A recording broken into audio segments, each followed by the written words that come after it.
So hello my dear students, my dear friends, कैसे हैं आप सभी लोग। उम्मीद करता हूँ आप सभी लोग बहुत अच्छे होंगे, आपकी पढ़ाई अच्छे से चल रही होगी। तो गाइस, मैं चित्रांश दादिच आज फिर एक और शानदार लाजवाब लेसन के साथ, लेक्चर के साथ आप लोगों से मिलने के लिए आया हूँ। तो गाइस, आज हम बात करने वाले हैं चैप्टर नंबर 3 के बारे में, journey to the end of the earth के बारे में, जिसकी लेखिका है तिशानी दोशी। तो आइए थोड़ा सा इस चैप्टर के बारे में समझ लेते हैं पहले कि चैप्टर है क्या आखिरकार, और कई विद्यार्थियों को बहुत ज़्यादा मुश्किल क्यों लगता है ये चैप्टर, क्योंकि इस चैप्टर में स्टोरी लाइन जैसी कोई चीज़ नहीं है। तो हुआ क्या वास्तविकता में, एक रशियन वेसल है जिसका नाम है एकेडमिक शोकाल्स्की। तो एकेडमिक शोकाल्स्की नाम का ये जो जहाज़ है, ये रशिया का जहाज़ है और इस पर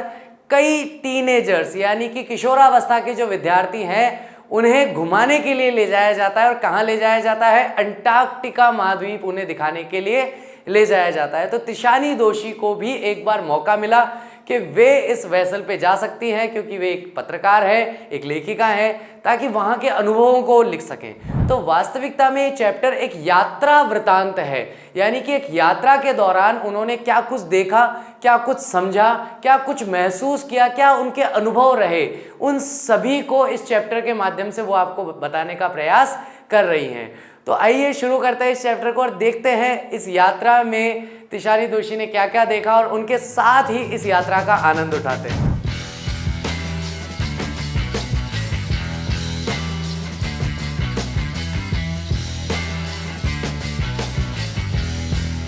तो चैप्टर की शुरुआत होती है एक वाक्य से, जहां पर तिशानी लिखती हैं कि भाई अगर आपको इस प्लेनेट का, यानी ये ग्रह जो है पृथ्वी ग्रह, इसके भूत, वर्तमान और भविष्य को समझना हो तो उसके लिए एक ही स्थान है जहां आपको जाना चाहिए, और वो जगह है अंटार्कटिका। अंटार्कटिका में आपको इसके भूत, वर्तमान और भविष्य के बारे में जानकारी मिलेगी। इसी के साथ वो कहती है कि इस साल की शुरुआत में मैंने अपने आप को एक रशियन वेसल पे पाया, यानी एक रशियन जहाज पर पाया जिसका नाम है एकेडमिक शोकाल्स्की। और ये जो जहाज है ये जा रहा था इस दुनिया के सबसे ज़्यादा ठंडे, सबसे ज़्यादा शुष्क और सबसे ज़्यादा तेज़ हवाओं वाले स्थान पर, जिसका नाम है अंटार्कटिका। तो वह कहती है मैंने अपनी यात्रा जो है वो इक्वेटर से 13.9 डिग्री नॉर्थ यानी उत्तरी दिशा से मद्रास से शुरू की, और यात्रा के दौरान मैंने 9 टाइम जोन्स यानी कि 9 अलग अलग टाइम जोन जो हैं दुनिया के, उनको पार किया। 6 मैंने चेक पॉइंट पार किए और 3 मैंने बड़ी बड़ी वाटर बॉडीज़ को क्रॉस किया, और उन्हें क्रॉस करके मैं एक जगह जाकर पहुंची जहां पर मुझे बहुत ज़्यादा बर्फ़ और सफ़ेदी दिखाई दी। और ये यात्रा इतनी लंबी थी कि कार से लेकर के और जहाज़ से लेकर के, टैक्सी से लेकर के, अगर मैं सारी यात्रा के समय की गणना करूं तो 100 घंटे से भी अधिक समय में मैं जाकर के वहां पहुंची। और जैसे ही वहां पहुंचकर मैंने अपना सबसे पहला कदम अंटार्कटिका पर रखा तो मेरा पहला अनुभव ऐसा था कि जहां तक नज़र देख सकती है, क्षितिज तक, जहां तक नज़र आपकी जा सकती है, वहां तक आपको सफ़ेद रंग की एक मोटी सी चादर जो है बर्फ़ की, वो फैली हुई दिखाई देगी। एक भी पेड़ नहीं, एक भी पौधा नहीं, एक भी तिनका नहीं, एक भी बिलबोर्ड नहीं, एक भी बिल्डिंग नहीं, कुछ भी नहीं। जहां तक नजर जाए वहां तक वाइट एक्सपांशन आपको देखने को मिलेगा। और उस पूरी जमीन को देख करके कोई भी इंसान ये नहीं कह सकता कि ये जमीन और भारत जो है एक समय में एक ही लैंडमास हुआ करते थे, यानी एक ही जमीन का टुकड़ा हुआ करते थे। 650 मिलियन वर्ष पूर्व जहां पर आज अंटार्कटिका है, लगभग उसके आसपास एक सुपर कॉन्टिनेंट हुआ करता था, एक बहुत बड़ा महाद्वीप हुआ करता था जिसका नाम था गोंडवाना लैंड। गोंडवाना लैंड जो है वो इतने साल पहले था कि उस समय का जलवायु पूरी तरीके से अलग था, गर्मी ज़्यादा थी, अलग अलग तरह का फ्लोरा और फ्योना यानी कि वन्य जीव और वनस्पति हमें देखने को मिलती थी। तो यहाँ पर लेखिका कहती है कि 500 वर्षों तक गोंडवाना जो है वो फलता फूलता रहा, बहुत ही समृद्धि से रहा, लेकिन उसके बाद में उसके पतन का समय आया और धीरे धीरे वन्य जीव और वनस्पति समाप्त होना शुरू हो गए, और साथ ही साथ जो डायनासोर्स है उनका युग भी समाप्त हो गया। उसके बाद मानव जो हैं वह पृथ्वी की पृष्ठभूमि पर दिखाई दिए। फिर मानवों का, स्तनधारियों का युग जो है वह शुरू हुआ, और बीतते समय के साथ उस बड़े से सुपर कॉन्टिनेंट के यानी कि बड़े से महाद्वीप के कई टुकड़े हो गए, और उसने पृथ्वी का आकार कुछ ऐसा कर दिया जैसा कि हमें आज दिखाई देता है। अंटार्कटिका को देखना उसके इतिहास का हिस्सा बनने जैसा है, जहां पर हम ग्रेनाइट के कवचों को समझते हैं, ओजोन और कार्बन के प्रारंभ होने को या समाप्त होने को देखते हैं। और कल्पना कीजिए कि वह जो बड़ा सा एक महाद्वीप है उसका एक टुकड़ा टूट जाता है और टूट करके एशिया की तरफ बढ़ना शुरू करता है, और एशिया की तरफ बढ़ता बढ़ता बढ़ता बढ़ता बढ़ता एशिया की जो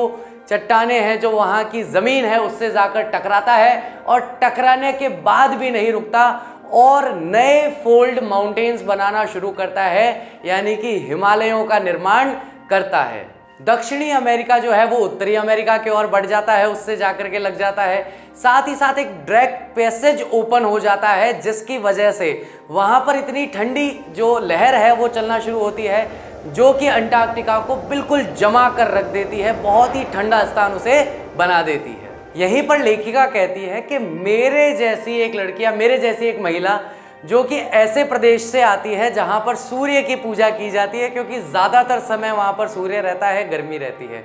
ऐसे किसी व्यक्ति के लिए अंटार्कटिका पर आना एक बिल्कुल अलग सा ही अनुभव है। यहाँ आकर के आप पूरी तरह से ये भाव खो देते हैं कि आप पृथ्वी पर हैं। आपको लगता है आप पृथ्वी से बाहर किसी जगह पर आ गए हैं, क्योंकि पृथ्वी पर हम लोगों ने मानव क्रियाओं के जरिए इतना कुछ बना रखा है, इतना इंफ्रास्ट्रक्चर बना दिया है, उसमें से कुछ भी वहाँ दिखाई नहीं देता। लंबे समय तक वहाँ पर सन्नाटा या शांति फैली रहती है। बस वो शांति कभी कभार ही कोई बड़ा सा बर्फ़ का टुकड़ा अगर टूट करके पानी में गिरता है तो उसी से वो शांति भंग होती है, नहीं तो वहाँ पर पूरे समय शांति बनी रहती है, और सूर्य जो है उसकी किरणें आपको हर समय वहाँ पर दिखाई देती है। और साथ ही हमें बताती हैं कि भैया मानवों को अभी आए हुए टाइम ही कितना हुआ है, यानी कितना सा समय हुआ है मनुष्यों को पृथ्वी पर आए, मात्र 12,000 वर्ष। और मात्र 12,000 वर्षों में ही जो लंबे समय से ये पृथ्वी यहाँ पर है, उस पर हम लोगों ने क्या किया है, भवन बना दिए हैं, सड़कें बना दी है, अलग अलग तरह की इमारतें बना करके निर्माण का कार्य यहाँ पर हमने शुरू कर दिया है। साथ ही साथ जीवाश्म ईंधन जो है उसका ज़्यादा से ज़्यादा दोहन का काम हम लोगों ने किया है। ज़्यादा से ज़्यादा हम लोगों ने एनर्जी प्रोड्यूस करने के लिए, शक्ति को या ऊर्जा को प्राप्त करने के लिए हम लोगों ने चीज़ों को जलाना शुरू कर दिया है, जिसकी वजह से पूरी पृथ्वी जो है वो कार्बन डाइऑक्साइड से भर गई है, और उसी वजह से वैश्विक तापमान जो है वो भी बढ़ता जा रहा है, यानी कि पूरे विश्व का ग्लोबल टेम्परेचर जो है वो इंक्रीज हो रहा है, जिसे हम ग्लोबल वार्मिंग भी कहते हैं। पर्यावरण से संबंधित कई बहस कई लोगों के बीच में कई बार होती रहती है, लेकिन उनमें से सबसे ज़्यादा गर्मा गर्म टॉपिक जो है जिस पर बहस होती है वो है जलवायु परिवर्तन। साथ ही साथ वो विचार करना शुरू करती हैं कि क्या ये अंटार्कटिका की जो बर्फ़ है क्या ये पूरी की पूरी पिघल जाएगी, क्या गल्फ स्ट्रीम जो है वो पूरी की पूरी तरह से बाधित हो जाएगी, क्या दुनिया का अंत वैसे ही होगा जैसे हम जानते हैं, जैसे हम समझते हैं, या शायद नहीं, या शायद नहीं। तो इसी प्रकार के विचारों में वे उलझी रहती हैं, और फिर कहती हैं कि इस मुद्दे को आप कैसे भी देख लो, चाहे दुनिया का अंत ऐसे हो या वैसे हो, मैं उस बहस में नहीं पड़ना चाहता, लेकिन अंटार्कटिका जो है वह इसमें बहुत ही महत्वपूर्ण या अहम भूमिका निभाने वाला है, क्योंकि वहाँ पर आज भी प्राचीन समय के जो आपके कार्बन अवशेष हैं वो अभी भी दबे पड़े हैं, जो आधा मिलियन वर्ष पुराने कार्बन के रिकॉर्ड्स को रखते हैं और कार्बन के रिकॉर्ड्स को हमें दर्शाते हैं। तो वास्तविकता में बिल्कुल सही कहा गया है कि अगर आप पूरी पृथ्वी का यानी पूरे प्लेनेट का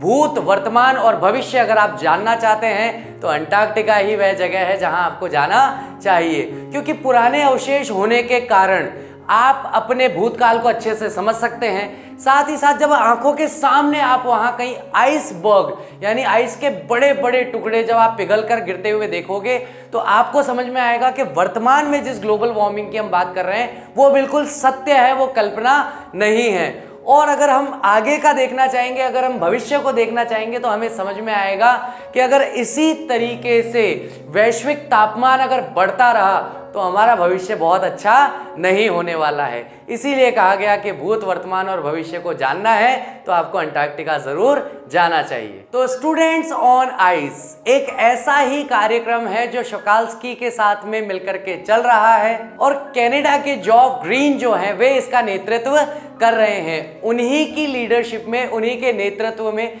बहुत सारे ऐसे प्रसिद्ध लोग हैं, बहुत सारे ऐसे अमीर लोग हैं जो इस तरह के प्रोग्राम्स को स्पॉन्सर करते हैं, यानी अपनी तरफ से आर्थिक सहयोग देते हैं, जिससे किशोरावस्था के युवक और युवतियां जो कि भविष्य में क्या बनने वाले हैं, नीति निर्माता बनने वाले हैं, नीतियों को बनाने वाले हैं, उनका प्रत्यक्ष तौर पर यह अनुभव करना जरूरी है कि पृथ्वी जो है वो किस तरह के पर्यावरण के संकट से जूझ रही है, ताकि भविष्य में वे जो भी निर्णय लें वो निर्णय निश्चित तौर पर पृथ्वी के या इस प्लेनेट के पक्ष में होना चाहिए। यह कार्यक्रम इसीलिए इतना ज्यादा सफल माना गया क्योंकि अगर कोई व्यक्ति अंटार्कटिका पर जाता है तो वहां से प्रभावित हुए बिना नहीं रह सकता। हम जहां भी अपने घरों में बैठे हैं, टीवी पर, यूट्यूब पर, अलग अलग जगह पर हम लोग देखते रहते हैं, अच्छा ये बर्फ पिघल गई, अच्छा ठीक कोई बात नहीं, अच्छा यहाँ पर ये ग्लेशियर पिघल रहा है, अच्छा ठीक है कोई बात नहीं। तो वह खतरा कितना वास्तविक है उसका अनुमान तभी लगाया जा सकता है जब ये सारी चीजें आपकी आंखों के सामने घटित हो रही हो और आप प्रत्यक्ष तौर पर इन चीजों को देख पाएं। तो इसीलिए क्योंकि विद्यार्थियों को ये मौका मिलता है इस कार्यक्रम में, इस प्रोग्राम में, कि वो खुद जाकर के इस चीज का फर्स्ट हैंड एक्सपीरियंस ले सकते हैं, यही इसकी सफलता का कारण बन रहा है। तो गाइस, अंटार्कटिका एक ऐसी जगह है जहां पर हम लोग देखते हैं कि पारिस्थितिकी तंत्र या जैव विविधता की हमें बहुत कमी दिखाई देती है क्योंकि वहां पर बर्फ के अलावा और कुछ है ही नहीं। लेकिन हमारे वैज्ञानिक क्या कहते हैं कि भैया अगर आपको छोटे से छोटा परिवर्तन भी अगर पर्यावरण में हो रहा है तो वो कितना बड़ा नुकसान पहुंचा सकता है, अगर इसका अध्ययन करना है तो अंटार्कटिका वो जगह है जहां पर आपको जाना चाहिए। क्योंकि अंटार्कटिका में जब जैव विविधता नहीं है और कुछ भी ज्यादा चीजें उपलब्ध नहीं है तो वहां पर एक कोशिकीय एक पादप है, यानी कि एक पौधा है जो एक कोशिकीय है और उसका नाम है पाइथोप्लैंक्टन। तो पाइथोप्लैंक्टन जो पादप है वो एक कोशिकीय पादप है और किस तरीके से वह प्रकाश संश्लेषण की क्रिया से अपना भोजन बनाता है और वहां की पूरी खाद्य श्रृंखला जो है वह उस छोटे से एक कोशिकीय पादप पर निर्भर करती है। और जैसे जैसे ओजोन परत का विघटन होता जा रहा है वैसे वैसे वहां पर वह एक कोशिकीय पादप जो है उसकी कमी होती जा रही है, यानी छोटा सा परिवर्तन, उसका प्रकाश संश्लेषण की जो क्रिया है वो प्रभावित होने लगी और धीरे धीरे हम देखेंगे कि वहां की खाद्य श्रृंखला पूरी तरीके से नष्ट हो जाएगी, वहां कोई फूड चेन नहीं बचेगी। जैव विविधता वहां पहले से ही नहीं है, थोड़े बहुत जीव जो रह रहे हैं जो वहां के पारिस्थितिकी तंत्र का निर्माण करते हैं वो भी खत्म हो रहे हैं, केवल और केवल मानव क्रियाओं के लिए, मानव क्रियाओं के कारण, कि मानव क्रियाएं जो है वो ओजोन लेयर के डिप्लीशन यानी कि विघटन का कारण बन रही हैं। और इसी के साथ हमें एक कहावत मिल जाती है कि छोटी छोटी चीजों का ध्यान रखना शुरू करो, बड़ी चीजें अपने आप सही जगह पर आ जाएंगी। तो गाइस चलिए स्टोरी में आगे बढ़ते हैं। आगे तिशानी कहती है कि मेरा अंटार्कटिका का जो अनुभव था वो बहुत सारे प्रसंगों से, बहुत सारी कहानियों से भरा हुआ है, लेकिन सबसे शानदार कौन सा था, जब हम अंटार्कटिका से 65.55 डिग्री दक्षिण की ओर गए और वहां पर एक प्रायद्वीप के पास में हमारे कैप्टन जो हैं वो एक मोटी सी बर्फ की परत जो है उसे काटते हुए, उसे तोड़ते हुए जहाज को अंदर ले गए और वहां जाकर के हमें कहा गया कि आप उतरिए नीचे इस जमीन पर और वहां पर आप अनुभव कीजिए कि आपको कैसा महसूस होता है। तो हम सभी लोग जो 52 लोग थे, 52 जो पर्सन थे, हम 52 के 52 लोग वहां पर पूरी तरीके से ड्रेसअप होके, तैयार होके और नीचे उतरे। नीचे जाकर के हमने देखा कि भैया बिल्कुल पिंग पोंग बॉल जैसा, यानी कि बहुत ही सॉफ्ट आइस हमें महसूस हुई और हमें देखा कि 1 मीटर मोटी आइस है, उसके नीचे 180 मीटर की गहराई तक फैला हुआ अनंत सागर खारा पानी जो है वो नीचे सांस ले रहा है, शांति से ब्रीथ कर रहा है। आसपास हमने देखा कि सील मछलियां जो हैं वो चारों तरफ बिखरी हुई है, जैसे हम लोग इंडिया में देखते हैं बरगद के पेड़ के नीचे जैसे सुस्ताने के लिए डॉग्स जो होते हैं, कुत्ते जो हैं वो लेटे रहते हैं, वैसे ही सील मछलियां वहां पर लेटी हुई हैं। वह नीचे उतर करके जो उनका अनुभव होता है उसके बारे में भी हमें बताती हैं। अंत में वह कहती हैं कि 9 time zones, 6 check points, 3 water bodies and बहुत सारे पारिस्थितिकी तंत्रों को पार करने के बाद अंटार्कटिका जाने पर यह एहसास होता है, ये विचार आते हैं कि क्या होगा अगर अंटार्कटिका पहले की ही तरह गर्म प्रदेश बन जाए जैसे कि एक समय में हुआ करता था। क्या हम लोग तब ये सब कुछ देखने के लिए आसपास होंगे? क्या हम पृथ्वी पर जीवित बचेंगे, जिंदा रहेंगे हम लोग तब तक, या तब तक हम लोग भी उसी रास्ते पर जा चुके होंगे जहां पर डायनासोर्स और मैमथ्स जा चुके हैं? क्या होगा क्या नहीं होगा इसके बारे में कुछ भी कहना मुश्किल है, लेकिन 2 सप्ताह का जो समय इन किशोर अवस्था के बच्चों ने और बच्चियों ने, लड़कों ने और लड़कियों ने जिस तरीके से यहाँ पर बिताया है, निश्चित तौर पर यह अनुभव जीवन भर उनके साथ रहने वाला है। लोग कहते हैं कहने को 1,00,000 वर्ष में भी कुछ नहीं हो सकता या कुछ हो भी सकता है, लेकिन एक दिन कितना बड़ा परिवर्तन पैदा कर सकता है, कितना डिफरेंस क्रिएट कर सकता है, उसके बारे में हमें सोचना ज़रूरी है। हम लोग ये मानते हैं कि सर अगर मैं एक दिन पढ़ भी लूँगा तो क्या हो जाएगा, साल भर पढ़ने से होता है। 1 साल का मतलब क्या है? 1 साल का मतलब है 12 महीने। 12 महीनों का मतलब क्या है? तो 12 महीनों का मतलब है कि भैया 1 महीने में 30 दिन, 30 दिन में से एक दिन कैसे बना? तो 24 घंटे का एक दिन। तो 1 घंटा जिस दिन आप पढ़ने बैठ जाओगे, 1 घंटा जिस दिन पढ़ाई करने लग जाओगे, उस दिन आपके साल भर की पढ़ाई की यात्रा शुरू हो जाएगी। जब तक आप पहला कदम नहीं उठाएंगे तब तक आगे के कदमों का कुछ भी नहीं कहा जा सकता। तो गाइस, आप लोगों का क्या विचार है? आप लोग क्या सोचते हैं, क्या समझते हैं कि क्या ये सच में ग्लोबल वार्मिंग जो है केवल एक छलावा है, केवल एक बच्चों को डराने वाली कहानी है, या वास्तविकता में पृथ्वी जो है इतनी सेंसिटिव अब हो चुकी है कि उसके संतुलन को हमने इतना बिगाड़ दिया है कि अब मानव हस्तक्षेप की जरूरत है कि पृथ्वी फिर से अपने आप को संतुलित कर सके। उसके लिए इंसानों के द्वारा प्रयास किया जाना जरूरी है। और आप मुझे सलाह दीजिए, आप मुझे बताइए वो कौन कौन से तरीके हैं जिससे हम वैश्विक तापमान को यानी ग्लोबल वार्मिंग को रिड्यूस कर सकते हैं और उसे कंट्रोल कर सकते हैं। तो उम्मीद करता हूँ गाइस आज का लेक्चर आप लोगों ने बहुत अच्छे से एंजॉय किया होगा, मुझे बड़ा मजा आया। और मैं नेक्स्ट लेक्चर में आपसे मिलूंगा जहां पर हम डिटेल में word to word and line to line इसे देखने वाले हैं। Till that take care of yourself, bye bye, I will see you soon, bye.